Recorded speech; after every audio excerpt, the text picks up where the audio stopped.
Hola a todos. Antes de empezar, asegúrate de darle like al video, suscribirte al canal y dejar un comentario diciendo desde dónde estás viendo y a qué hora. Eso ayuda muchísimo a que YouTube siga recomendando historias como esta. Ahora sí, empecemos. Mi primer día en el Centro de Readaptación Social de San Miguel, en el estado de Jalisco, fue un lunes a principios de marzo de 2024. Recuerdo perfectamente el frío, no el frío normal, sino ese que parece filtrarse por el concreto, como si el edificio mismo respirara algo muerto. Tenía 24 años, recién salido de la academia, con esa confianza ingenua que te entregan junto con la placa. Caminé por esas rejas convencido de que sabía exactamente en qué me estaba metiendo. La realidad es que no tenía idea. El reclutador había estado tan desesperado por cubrir vacantes que omitieron el periodo habitual de espera de 6 meses. En ese momento no lo vi como una señal de alerta. Hoy sé que era un grito. Mi novia de entonces, Lucía, me había rogado que aceptara un trabajo en una bodega que su primo podía conseguirme. Me dijo que las cárceles cambian a las personas de formas que nadie anticipa. Yo le respondí que alguien tenía que hacer ese trabajo, que quería marcar la diferencia. Terminamos 3 semanas después. Dijo que ya podía ver algo endureciéndose detrás de mis ojos. Pensé que exageraba. Ahora sé que probablemente fue la persona más inteligente con la que he salido. Me asignaron al bloque D, el ala de máxima seguridad. Ahí estaban los internos con condenas tan largas que habían visto pasar a varios directores del penal como si fueran estaciones del año. Mi supervisor era un veterano de cuello grueso llamado Sargento Ernesto Salgado. Caminaba como si sus rodillas hubieran presentado quejas formales hacía décadas. Me dio el recorrido con el entusiasmo de alguien leyendo una lista del súper. Asesinos por este pasillo, dijo. Agresores violentos en aquel. Continuó. Y entonces se detuvo frente a la celda D47, la última antes de la puerta reforzada que conducía al aislamiento. Ese, dijo, bajando ligeramente la voz. El interno se llamaba Héctor Ramírez. Preso modelo. 23 años aquí dentro. Ni un solo incidente documentado. Dijo que los psicólogos aseguraban que estaba prácticamente rehabilitado. Luego se quedó observándome, como si esperara una pregunta que yo aún no sabía formular. Solo recuerda algo, muchacho, añadió. Los más callados son los que tienen más tiempo para pensar. Héctor Ramírez no se parecía en nada a los monstruos que imaginé durante el entrenamiento. Tenía unos 50 y tantos años, cabello gris cortado al ras y unos lentes de lectura siempre apoyados en la nariz. Su celda estaba impecable. Los libros acomodados por color en un pequeño estante que le habían autorizado como recompensa por buena conducta. Leía filosofía y psicología, títulos que tuve que buscar después solo para entender qué significaban. La primera vez que pasé frente a su celda durante una ronda, levantó la vista de un libro de Marco Aurelio, me miró y asintió levemente con la cabeza. Nada más.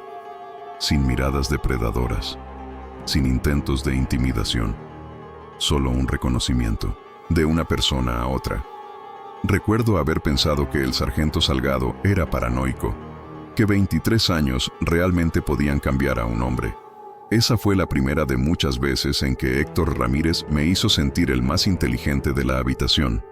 Y ahora sé que eso fue completamente intencional.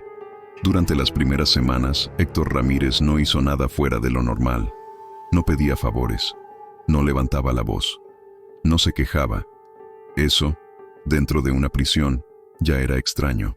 Mientras otros internos golpeaban las rejas, gritaban insultos o exigían atención médica falsa, Héctor simplemente leía. A veces escribía. A veces caminaba en círculos lentos dentro de su celda, contando pasos. Yo era quien terminaba rompiendo el silencio. ¿Qué lees ahora?, le pregunté una tarde durante la ronda. Levantó el libro despacio como si no quisiera asustar a nadie. Hannah Arendt, respondió. La banalidad del mal. Asentí como si supiera exactamente de qué hablaba. No tenía idea. Sonrió apenas. No una sonrisa burlona, una sonrisa paciente, como la de un maestro frente a un alumno lento. Es interesante, añadió. Habla de cómo la gente común hace cosas terribles, no por maldad, sino por costumbre. No respondí. Seguía caminando, pero esas palabras se me quedaron pegadas. El primer favor fue insignificante. Una noche, durante el conteo, me pidió si podía dejarle el libro 1 hora más antes de apagar las luces. Dijo que estaba a punto de terminar un capítulo importante. Miré alrededor. Las cámaras apuntaban a otro pasillo. El sargento Salgado estaba en la oficina. Acepté. Nada pasó. Al día siguiente, me agradeció con un gesto de cabeza. La mayoría no escucha, dijo. Eso dice mucho de ti. Sentí algo estúpido. Orgullo.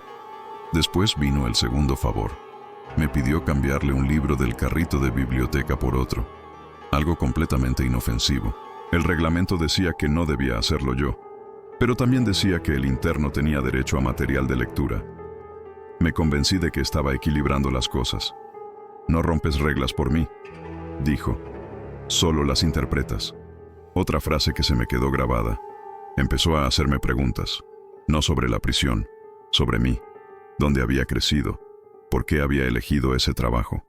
Si dormía bien por las noches. Le conté cosas que no le contaba a nadie más. No porque me las pidiera, sino porque sabía escuchar. Nunca interrumpía, nunca juzgaba. Una madrugada me dijo, aquí dentro aprendes algo rápido. Todos quieren algo de ti. El truco está en notar quién no te pide nada. No me di cuenta de que eso mismo era una petición. El sargento Salgado me observaba. Una noche me detuvo antes de salir del turno.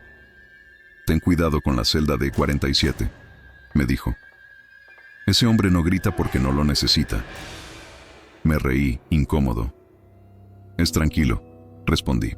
Hasta parece otro guardia más. Salgado no sonrió. Exacto. Días después, Héctor me pidió algo distinto. No un objeto. No un favor físico. Información. ¿Cuántos guardias hay en el turno nocturno completo? Preguntó, como quien habla del clima. Siempre he tenido curiosidad. No respondí de inmediato. Solo por cultura general, añadió. Después de tantos años aquí, uno intenta entender cómo funciona el mundo afuera, incluso este pequeño mundo. Le dije que no podía hablar de eso. Asintió, sin molestarse. Hiciste bien, dijo. Eso demuestra que todavía tienes límites. Esa noche dormí mal, porque por primera vez me pregunté por qué me importaba tanto su aprobación, y porque empecé a sospechar algo peor, que cada conversación, cada silencio, cada gesto, había sido calculado desde el principio. El tercer favor no llegó como una petición directa, llegó como una necesidad urgente. Era una madrugada tranquila, de esas en las que el penal parece contener la respiración. El turno nocturno siempre tiene algo engañoso. Cuando todo está en silencio, uno empieza a baixar la guardia. Héctor estaba sentado en el suelo de su celda cuando pasé. No leía, no escribía. Tenía la espalda apoyada en la pared y la mirada perdida. ¿Todo bien?, pregunté, por reflejo profesional. Levantó la vista lentamente. Hoy es el aniversario de la muerte de mi madre, dijo. Hace 20 años que no puedo encender una vela por ella. No lloró. No levantó la voz. Solo dijo eso. Me quedé parado unos segundos más de lo normal. No te estoy pidiendo nada, añadió enseguida. Solo pensé en decirlo en voz alta. A veces ayuda. Seguí caminando, pero no dejé de pensar en eso. 1 hora después volví a pasar por su celda. No puedo darte una vela, dije, pero puedo dejarte la luz encendida unos minutos más. Él me miró como si no esperara nada. Eso sería suficiente, respondió.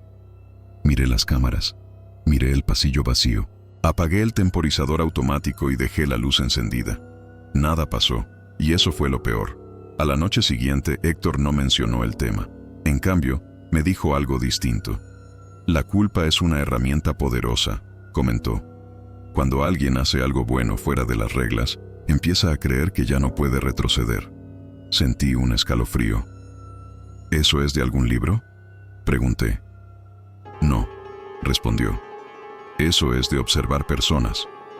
3 días después ocurrió el incidente del pasillo C, una pelea entre 2 internos. Gritos, sangre, alarmas.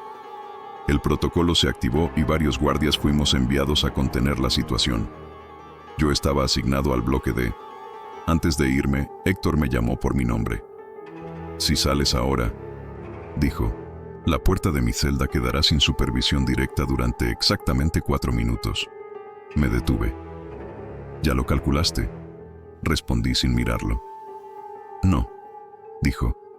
Solo presto atención. Me fui. La pelea se resolvió rápido. Demasiado rápido. Cuando regresé al bloque D, algo estaba mal.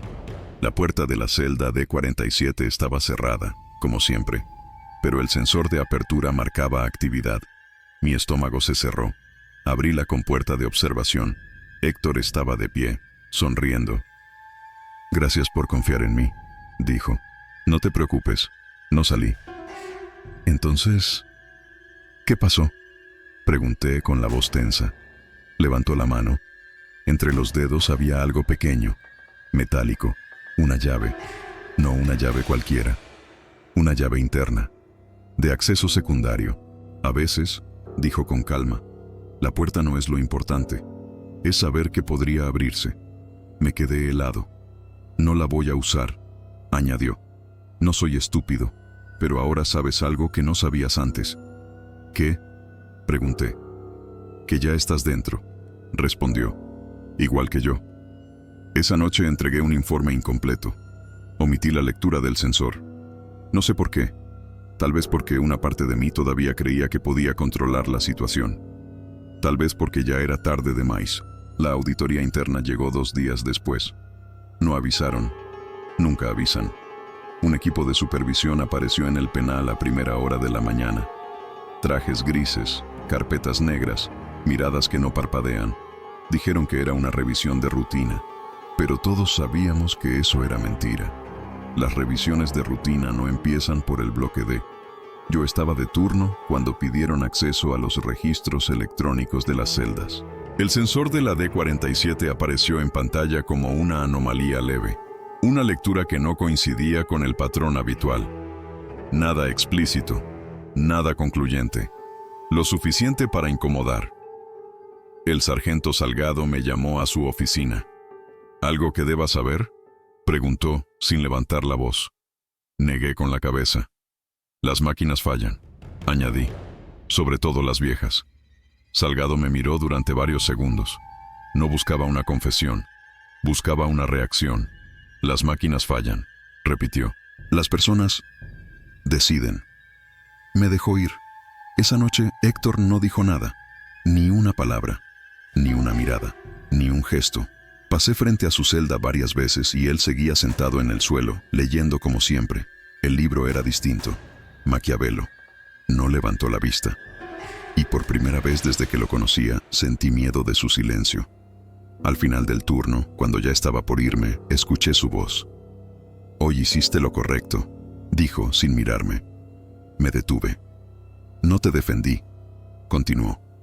No te expuse, no te pedí nada. ¿Por qué?, pregunté. Cerró el libro con cuidado. Porque ahora no conviene, respondió. Cuando alguien empieza a vigilarte, lo mejor es desaparecer. Esa frase me acompañó hasta casa. 2 días después ocurrió algo inesperado. Recibí una llamada de mi madre. No era común. No a esa hora. ¿Todo está bien en tu trabajo?, preguntó sin saludar.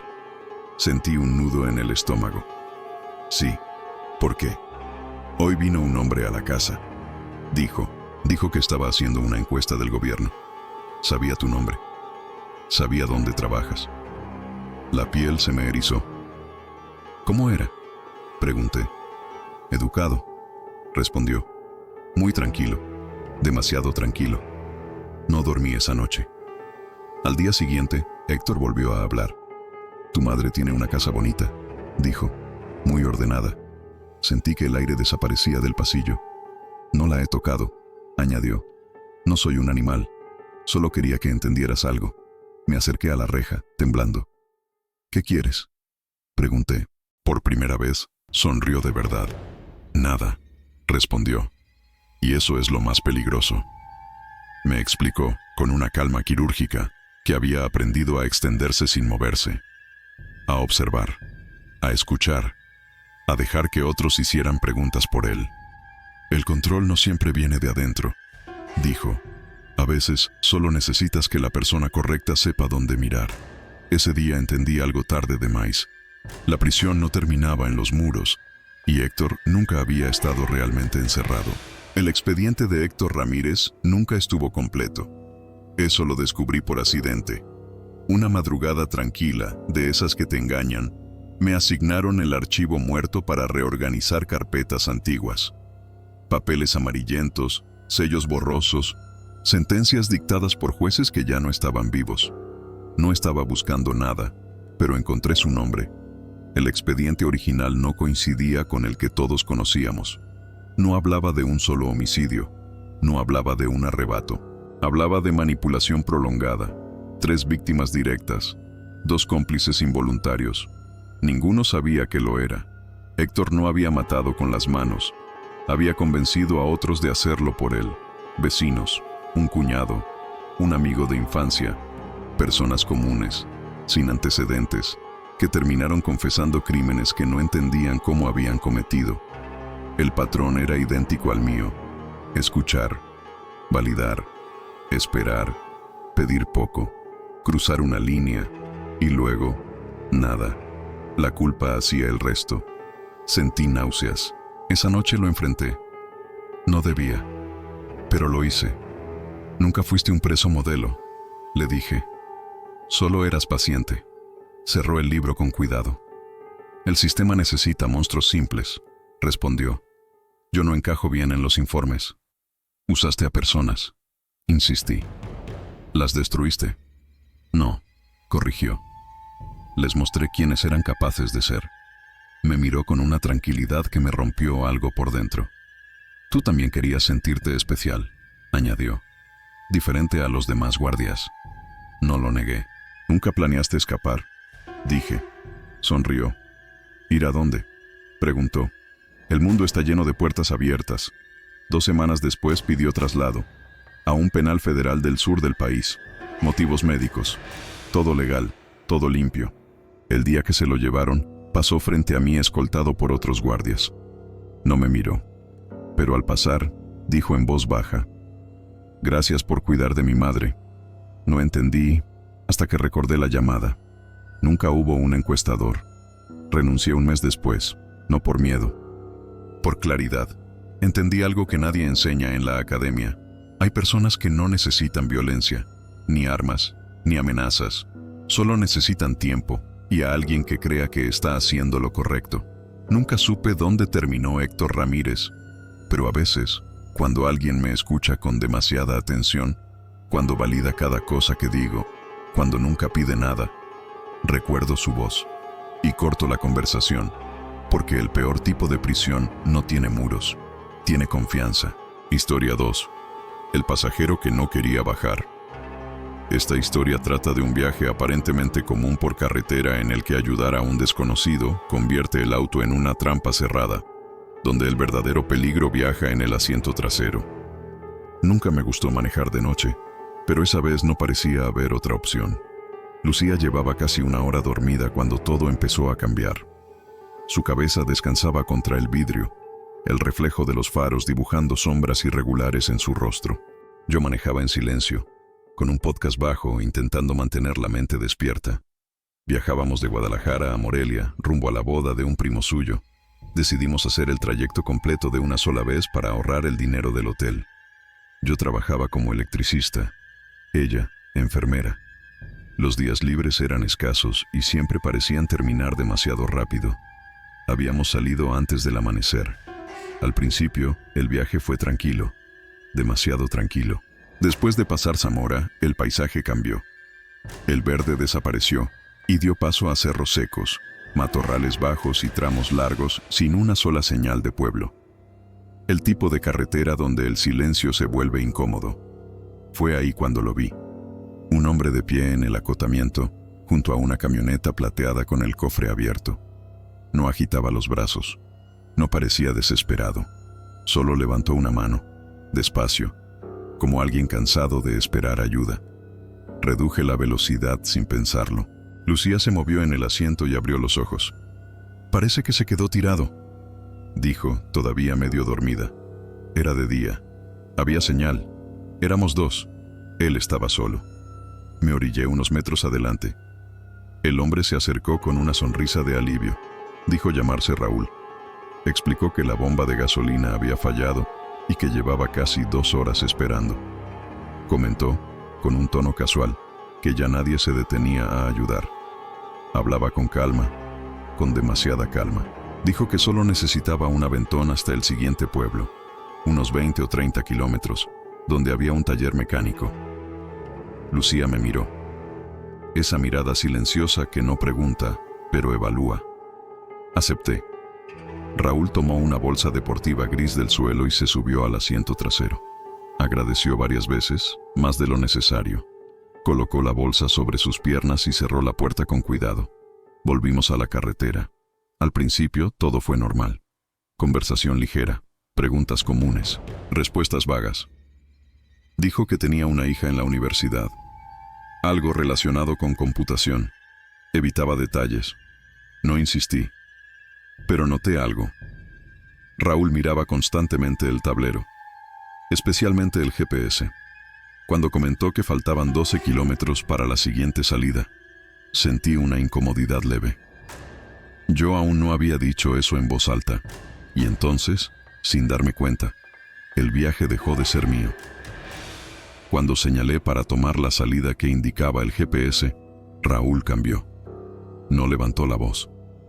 No gritó, solo dijo, con una firmeza que no combinaba con el tono amable de antes: «No te metas por ahí».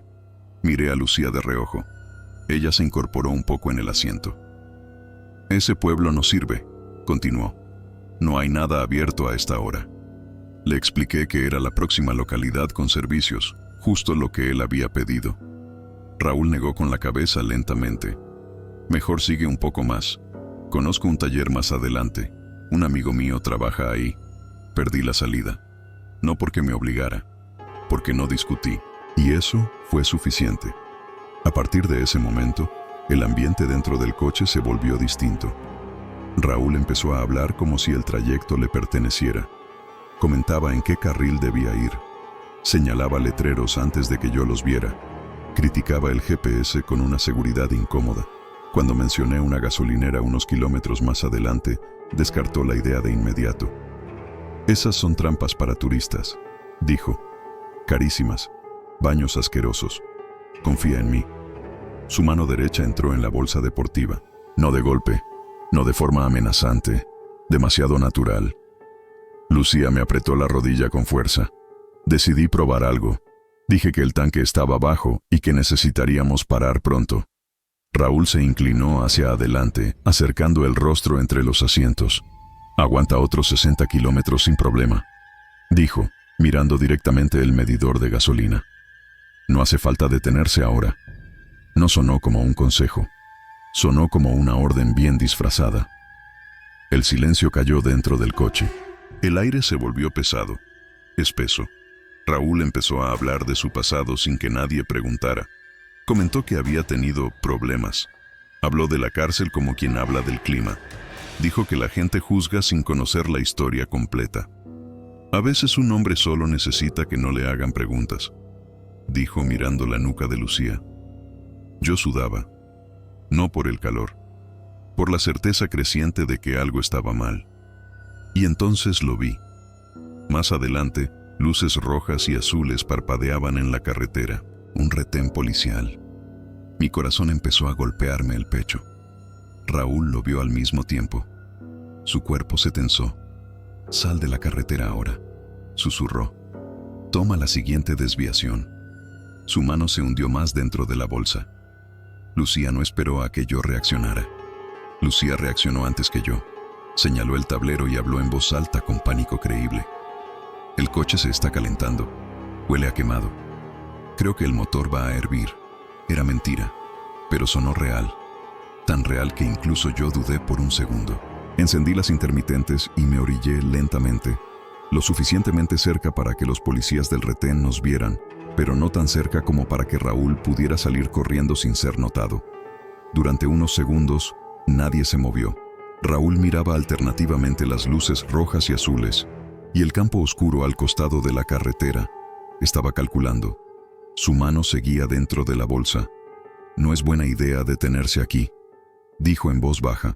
«Podemos arreglarlo más adelante». Lucía no respondió. Yo tampoco. Entonces, Raúl abrió la puerta. No salió corriendo. Bajó caminando rápido, con la cabeza gacha, como alguien que no quiere llamar la atención. Solo empezó a correr cuando se alejó unos 50 metros y se internó entre los matorrales. Nos quedamos inmóviles. El silencio dentro del coche era absoluto. Un policía se acercó con cautela. «¿Todo bien?», preguntó. Le contamos todo, cada detalle.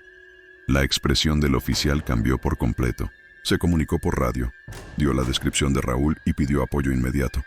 «Están de suerte», dijo finalmente. «Buscamos a un hombre así desde hace horas». Nos explicó que había participado en un asalto violento a una gasolinera esa misma tarde. Había robado una camioneta y huido por esa carretera secundaria. No suele pedir aventones, añadió. Pero cuando lo hace, nunca es buena señal.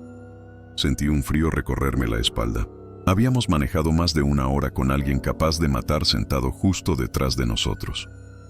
Seguimos el viaje en silencio. Lucía tomó mi mano. Yo no la solté. Ninguno habló durante casi 50 kilómetros. Hasta hoy, cuando pienso en esa noche, hay algo que me da más miedo que cualquier arma, cualquier amenaza, cualquier bolsa misteriosa en el asiento trasero. Raúl no parecía peligroso al principio. Parecía simplemente normal. Historia 3. Un viaje entre amigos que terminó en silencio. Esta historia trata sobre una decisión aparentemente inocente durante un viaje nocturno y cómo el cansancio puede volverse el peor enemigo. Éramos 4 amigos y una carretera interminable. Habíamos salido de Guadalajara rumbo a Puerto Vallarta, convencidos de que manejar de noche nos ahorraría tráfico y calor. Era una de esas ideas que suenan bien cuando se dicen en voz alta, y mal cuando llega la madrugada. Yo iba manejando. Iván dormía en el asiento del copiloto. Atrás iban Marcos y Daniel, alternando música con risas cada vez más apagadas. A la 1 de la mañana todo parecía bajo control. A las 2, el cansancio empezó a colarse en el coche como una niebla espesa. Las curvas de la sierra eran largas, repetitivas, hipnóticas. Las luces reflejaban solo árboles, sombras y señales que aparecían demasiado tarde. Cuando lleguemos al siguiente pueblo paramos, dije. Nadie respondió. Miré por el retrovisor. Marcos tenía los ojos cerrados. Daniel miraba fijo al frente, sin parpadear. ¿Todo bien?, le pregunté. Sí, respondió. Solo estaba pensando. No insistí. Fue un error. Unos minutos después vi algo al costado del camino. Un auto detenido, luces apagadas, y una silueta de pie haciendo señas. Reduje la velocidad. «No frenes», murmuró Iván, despertando de golpe. «Aquí no. Solo voy a ver si necesita ayuda». Daniel se giró lentamente hacia mí. «Sigue manejando». Su voz era distinta, más baja, más tensa. «¿Qué pasa?», pregunté. «Esa curva», dijo, «no está donde debería». Sentí un escalofrío. Miré al frente, y entonces lo entendí. La carretera no coincidía con lo que recordábamos. El trazado era el mismo, pero algo estaba fuera de lugar. Las señales eran antiguas, el asfalto más oscuro, y el GPS había perdido señal hacía varios minutos. La silueta del costado del camino ahora estaba más cerca, aunque yo no había reducido la velocidad. «Acelera», dijo Marcos desde atrás, despierto de repente. «No mires atrás». No pregunté por qué. Apreté el acelerador. Las luces iluminaron por un segundo el rostro de la persona que hacía señas. No era un rostro cansado, no era de auxilio. Era una sonrisa fija, demasiado amplia, demasiado tranquila para estar sola en medio de la sierra a esa hora. Iván empezó a rezar en voz baja. Daniel no se movía, solo repetía: «No te detengas, no te detengas, no te detengas». Seguimos manejando hasta que las luces de Mascota aparecieron a lo lejos como un milagro. Cuando por fin entramos al pueblo, todos respiramos al mismo tiempo. Nadie habló. A la mañana siguiente, preguntamos en una gasolinera por el tramo donde habíamos visto al desconocido. El empleado frunció el ceño. «Esa curva», dijo. Ahí hubo un accidente hace años. Un coche con 4 jóvenes. Nunca encontraron al conductor. Nos miramos. Éramos 4. Historia 4. La gasolinera que no aparecía en el mapa. Esta historia habla de una parada nocturna de rutina que terminó revelando que no todos los lugares existen para ayudarte. Viajaba solo desde Monterrey hacia Saltillo, un trayecto que había hecho decenas de veces por trabajo. Era casi medianoche y el tanque ya estaba peligrosamente cerca de vacío. No estaba preocupado. Esa carretera siempre tenía alguna gasolinera abierta. O eso creía. El indicador marcaba menos de un cuarto cuando vi el letrero. Gasolina, 2 kilómetros. Suspiré aliviado y seguí. 2 kilómetros después, nada. Pensé que tal vez había contado mal. Seguí un poco más.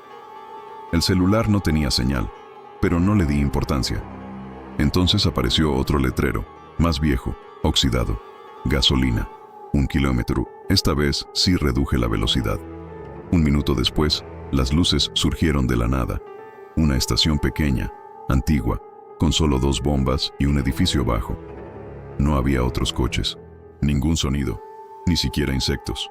Entré. El motor se apagó con un silencio incómodo. Bajé del coche y sentí algo raro. El aire estaba demasiado quieto, como si el lugar no respirara. ¿Hay alguien? Llamé. Un hombre salió del interior, delgado, alto, con uniforme viejo y gorra baja. No sonrió. «Buenas noches», dijo. «¿Cuánta necesita?» «Llene el tanque, por favor». Asintió sin mirarme directamente y comenzó a cargar gasolina. No miraba el marcador, no miraba el coche, solo trabajaba en silencio. Miré alrededor. No había cámaras, no había precios visibles. El edificio no tenía ventanas. ¿Siempre está abierto tan tarde?, pregunté, solo para romper el silencio. «Siempre», respondió. Nada más. El contador se detuvo de golpe. Exacto, como si supiera cuánto necesitaba. ¿Puedo pagar con tarjeta? El hombre levantó la mirada por primera vez. Mejor no. Saqué efectivo, pagué y volví al coche. Cuando encendí el motor, sentí un impulso extraño y miré por el espejo retrovisor. El hombre no estaba caminando de regreso al edificio. Estaba de pie, mirándome, sin moverse. Salí de ahí sin despedirme. A los pocos minutos, recuperé señal. Abrí el mapa por curiosidad. No había ninguna gasolinera registrada en ese tramo. Al día siguiente, comenté la parada con un compañero de trabajo en Saltillo. Se quedó serio. ¿Viste una gasolinera vieja, con 2 bombas?, preguntó. Sí, eso no existe desde hace años. La cerraron después de que encontraron a un empleado muerto ahí. Dicen que seguía atendiendo a quien se quedaba varado de noche. Nunca volví a manejar ese tramo con el tanque bajo. Historia 5. El desvío que no aparecía en ningún mapa. Esta historia trata sobre una familia que confió en una ruta más rápida y terminó atrapada en un lugar que no parecía querer ser encontrado. Viajábamos de regreso a Puebla después de visitar a unos familiares en un pueblo pequeño cerca de Huauchinango. Íbamos los 3. Yo, mi esposa Mariana y nuestro hijo de 8 años, Diego. Ya era de noche y la carretera estaba casi vacía. El cansancio se notaba. Mi hijo dormía en el asiento trasero y Mariana miraba el celular, siguiendo el GPS. Dice que hay un atajo, comentó. Nos ahorra casi 40 minutos. No lo pensé demasiado. Asentí y tomé la salida. Al principio parecía una carretera normal, solo más angosta. Luego desapareció el acotamiento. Después, los postes de luz. Finalmente, las casas. El GPS recalculó una vez y luego se quedó congelado. ¿Seguro que es por aquí?, preguntó Mariana. Sí, respondí, aunque ya no estaba tan seguro. El asfalto se volvió irregular. Los árboles se cerraban sobre la carretera, formando un túnel oscuro que apenas dejaba pasar los faros. El silencio era total, como si estuviéramos muy lejos de cualquier lugar habitado. Fue entonces cuando el GPS se apagó. No perdió señal, no mostró error, simplemente se apagó. Seguimos avanzando, nadie hablaba. Después de lo que pareció demasiado tiempo, aparecieron unas casas de madera, muy antiguas, pegadas a la carretera. No había luces encendidas, no había perros, no había coches. Nuestro hijo se despertó. Papá, ¿por qué ese carro nos sigue? Miré por el espejo retrovisor. Una camioneta vieja venía detrás de nosotros. Faros amarillos, bajos. No se acercaba, pero tampoco se quedaba atrás. Minutos después, apareció otra. Una adelante, otra detrás. La carretera empezó a repetirse. La misma curva, el mismo árbol caído, el mismo poste roto. «Estamos dando vueltas», susurró Mariana. Intenté dar la vuelta, pero la camioneta de adelante aceleró y se cruzó parcialmente, obligándome a frenar. La de atrás se acercó demasiado. Los faros nos cegaban. «Diego, agáchate», dijo Mariana, tomándole la cabeza y cubriéndolo. Sentí algo golpear la carrocería. No vi qué fue. Apreté el volante y aceleré con todo lo que tenía. Pasé rozando la camioneta. Algo explotó en el costado del coche, como si hubiera reventado un objeto contra la puerta. No miré atrás. Seguimos a toda velocidad hasta que, de repente, aparecieron luces fuertes adelante. La carretera principal.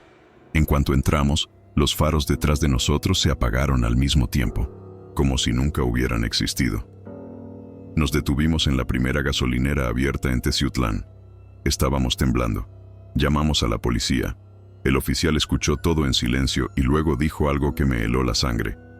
«Ese desvío no aparece en ningún registro. No hay pueblos ahí. Pero no son los primeros que cuentan algo así. Siempre es de noche. Siempre familias. Siempre siguiendo el GPS. Nunca encontraron a nadie. Nunca encontraron nada. Desde entonces, no usamos GPS de noche en carretera secundaria, porque algunos caminos no están hechos para llevarte a ningún lugar». Historia 6. El hombre que llegó demasiado rápido. Esta historia habla de una avería en carretera y de cómo a veces la ayuda que aparece primero es la más peligrosa. El coche se apagó justo donde no debía. Era casi de noche y regresaba solo de San Luis Potosí rumbo a Querétaro por una carretera estatal poco transitada. De esas que durante el día parecen tranquilas y al caer el sol se sienten completamente distintas. De pronto, el tablero se encendió por completo. Batería, motor, dirección. El volante se puso duro. Apenas alcancé a orillarme antes de que el coche muriera por completo. Silencio absoluto. Saqué el celular. Sin señal. Abrí el cofre más por reflejo que por conocimiento. No sé nada de mecánica. Me quedé mirando el motor caliente como si eso fuera a resolver algo. Entonces escuché un vehículo reducir la velocidad detrás de mí. Una camioneta vieja, oscura, se detuvo unos metros adelante. Un hombre bajó con calma. Demasiada calma. No parecía sorprendido de encontrarme ahí. ¿Se le descompuso?, preguntó con una sonrisa fácil. Era bajo, corpulento, barba rala, gorra hacia atrás. Llevaba guantes, aunque no hacía frío. Dijo que vivía cerca, que conocía bien esa carretera, que podía echarle un vistazo. Le agradecí, pero le mentí. Dije que ya había llamado al seguro. Él no reaccionó a eso. Se acercó al coche y empezó a hablar del motor con una seguridad inquietante. Mencionaba piezas, sobrecalentamiento, correas, combustible. Sonaba demasiado preparado. Noté que miraba constantemente el interior del coche, el asiento, la guantera, la cajuela. Ese tipo de fallas suelen regresar, dijo. No conviene quedarse aquí, solo. La forma en que dijo solo me heló la espalda. Insistió en llevarme al pueblo más cercano. Dijo que no le costaba nada, que era peligroso quedarse ahí de noche. Me negué. Él dio un paso atrás y luego uno al frente. No es seguro que se quede aquí, repitió, esta vez sin sonrisa. En ese momento, otro coche pasó lentamente, bajando la velocidad al vernos. El conductor miró. Siguió de largo. El hombre suspiró, como frustrado. Voy por unas herramientas, dijo. Vuelvo enseguida. Subió a la camioneta y se fue. Yo me metí al coche y cerré los seguros de inmediato. 15 minutos después, regresó. No venía solo. Había otro hombre en el asiento del copiloto. La camioneta se detuvo justo detrás de mí, bloqueando cualquier intento de salida, incluso si el coche arrancaba por milagro. Los dos bajaron. No corrieron. No gritaron. Caminaron hacia mí como si el final ya estuviera decidido. Giré la llave por puro instinto. El motor encendió. Nunca un sonido fue tan hermoso. Metí velocidad y arranqué sin mirar atrás. Por el retrovisor los vi quedarse quietos, observando. No me siguieron. Minutos después recuperé señal y llamé a la policía. Conocían el lugar.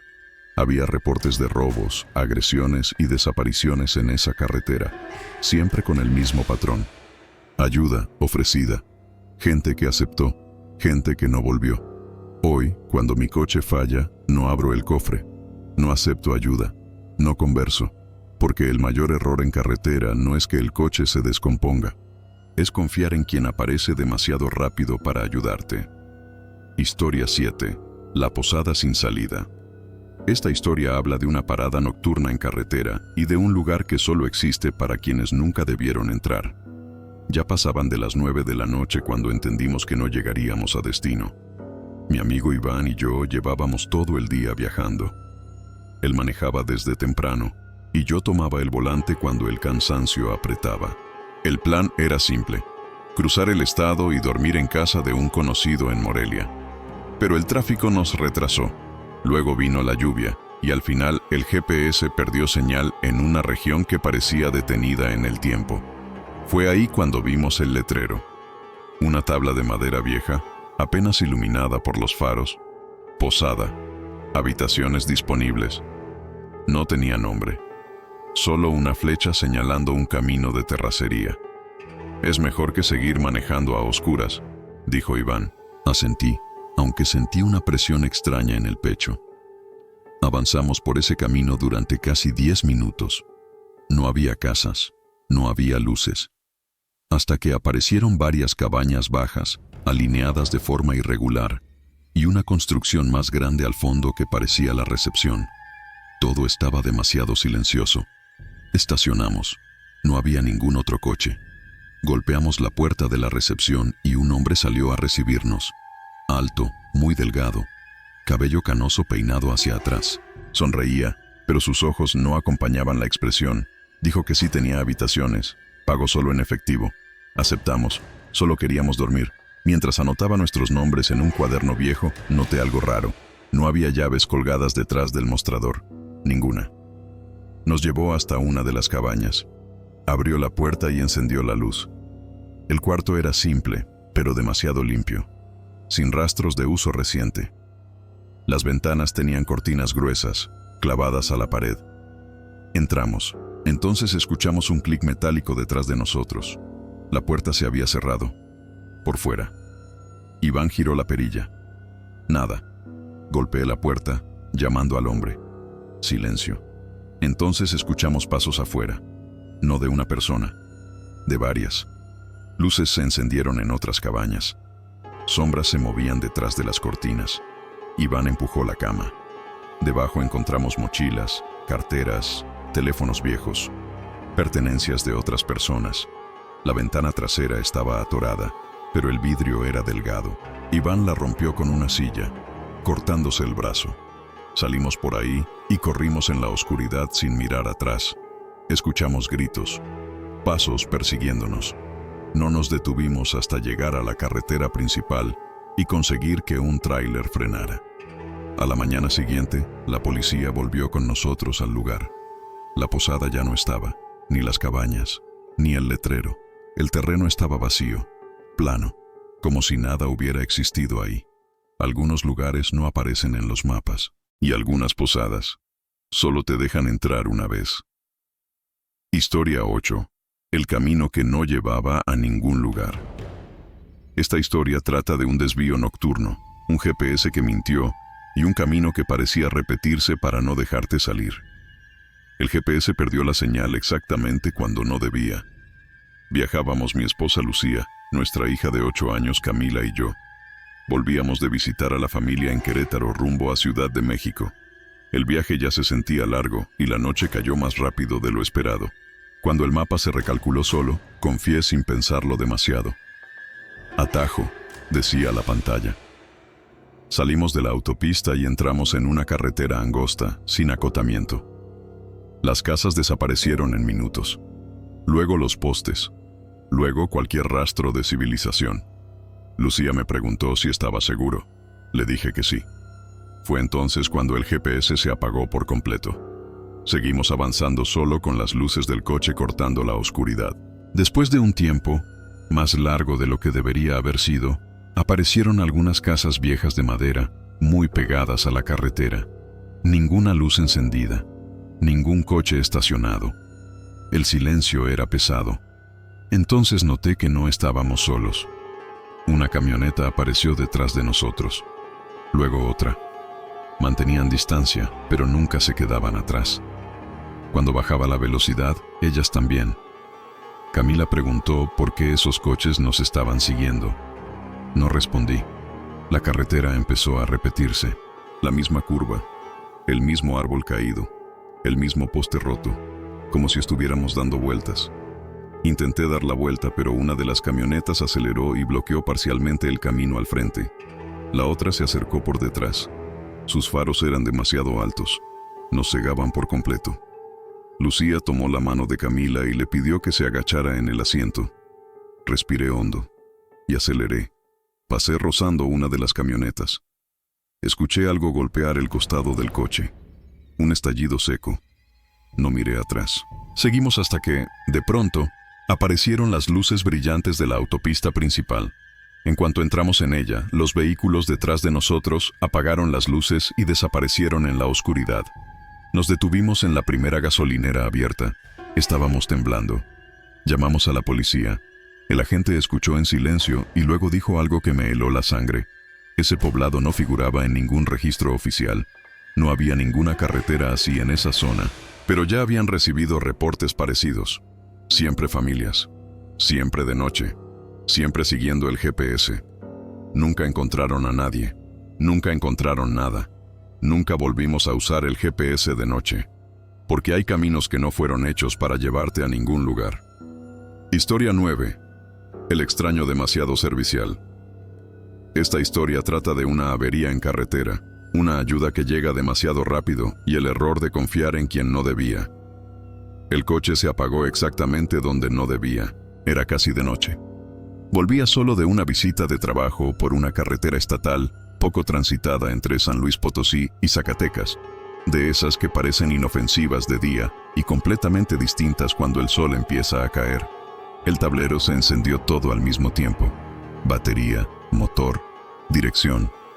Logré orillarme justo antes de que el coche muriera por completo. Silencio. Saqué el celular. Sin señal. Abrí el cofre más por reflejo que por esperanza. No sé nada de mecánica. Me quedé ahí parado, mirando el motor caliente como si eso fuera a arreglar algo. Fue entonces cuando escuché un vehículo reducir la velocidad detrás de mí. Una camioneta vieja, oscura, se detuvo unos metros adelante. Un hombre bajó con calma. No parecía apurado, ni sorprendido, como si ya supiera qué me iba a encontrar ahí. ¿Se te descompuso?, preguntó sonriendo. Era bajo, corpulento, barba rala, gorra hacia atrás. Usaba guantes, aunque no hacía frío. Dijo que vivía cerca, que conocía bien esa carretera, que podía echarle un vistazo. Le agradecí, pero le dije que ya había llamado al seguro. Mentira. No tenía señal. Él no necesitaba saberlo. Me ignoró. Se acercó al coche y empezó a hablar del motor como alguien que realmente sabía. Mencionó piezas, sobrecalentamiento, correas, combustible. Sonaba demasiado convincente. Entonces noté algo. Miraba constantemente dentro del coche, el asiento, la guantera, la cajuela. Ese tipo de fallas suelen regresar. Dijo, no conviene quedarse aquí solo. La forma en que dijo solo me heló. Se ofreció a llevarme al pueblo más cercano. Insistió. Dijo que no costaba nada. Me negué. Él dio un paso atrás y luego uno al frente. No es seguro que te quedes aquí, repitió, esta vez sin sonrisa. En ese momento, otro coche pasó despacio, reduciendo al vernos. El conductor miró. Siguió su camino. El hombre suspiró, como frustrado. Voy por unas herramientas, dijo. Ahora regreso. Subió a la camioneta y se fue. Yo entré al coche y cerré las puertas de inmediato. 15 minutos después, regresó. No estaba solo. Había otro hombre en el asiento del copiloto. La camioneta se detuvo justo detrás de mi coche, bloqueando cualquier salida, incluso si el motor encendía milagrosamente. Ambos bajaron, no corrieron, no gritaron. Caminaron hacia mí como quien ya decidió el final. Giré la llave por puro instinto. El motor encendió. Nunca un sonido fue tan hermoso. Metí velocidad y arranqué sin mirar atrás. Por el retrovisor vi a los dos hombres quietos, observando. La camioneta no me siguió. Minutos después recuperé señal y llamé a la policía. Conocían ese tramo. Había reportes de robos, agresiones y desapariciones en esa carretera. Siempre con el mismo patrón. Ayuda ofrecida. Alguien que regresó y alguien que no.